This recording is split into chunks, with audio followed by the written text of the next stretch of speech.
পুতিনের সঙ্গে ট্রাম্পের প্রতিনিধিদের ৫ ঘণ্টার বৈঠক। কিন্তু সত্যিই কি মিলেছে কোনো সমঝোতা? কেন বন্ধ হচ্ছে না ইউক্রেন রাশিয়ার রক্তক্ষয়ী যুদ্ধ?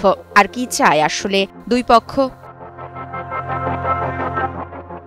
গত ২রা ডিসেম্বর ক্রেমলিনে বৈঠকে যুক্তরাষ্ট্রের পক্ষে ছিলেন প্রেসিডেন্ট ডোনাল্ড ট্রাম্পের বিশেষ দূত স্টিভ উইটকফ ও জামাতা জারেড কুশনার। আর রাশিয়ার পক্ষে দেশটির প্রেসিডেন্টের অর্থনৈতিক দূত কিরিল দিমিত্রিয়েভ এবং জ্যেষ্ঠ সহযোগী ও পররাষ্ট্রনীতি বিষয়ক উপদেষ্টা ইউরি উইশকাভ ছিলেন রাশিয়ার প্রেসিডেন্ট ভ্লাদিমির পুতিনও।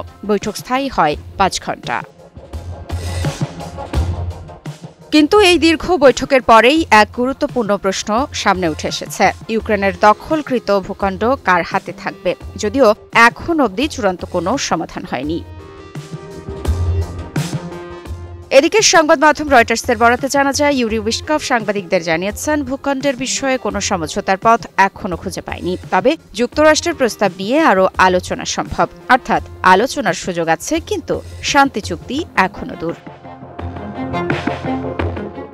অন্যদিকে যুক্তরাষ্ট্রের প্রেসিডেন্ট ডোনাল্ড ট্রাম্প বারবার বলেছেন তিনি চান এই যুদ্ধ শেষ হোক। গত আগস্টে তিনি আলাস্কায় পুতিনের সঙ্গে বৈঠক করেছিলেন, কিন্তু এখন পর্যন্ত শান্তি আর আসেনি। পুতিন স্পষ্ট করেছেন, এখনও কোনো চূড়ান্ত চুক্তি নয়, শুধু একগুচ্ছ প্রস্তাব নিয়ে আলোচনা হচ্ছে। ভবিষ্যতে এগুলো চুক্তির ভিত্তি হতে পারে বলে জানান রাশিয়ার প্রেসিডেন্ট।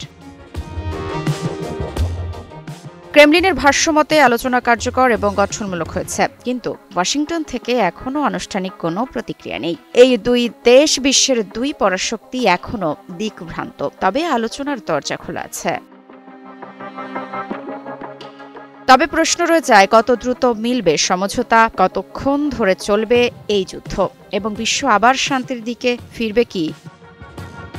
মৃত্তিকা সিনহা বিশ্বাস, নিউজ 24।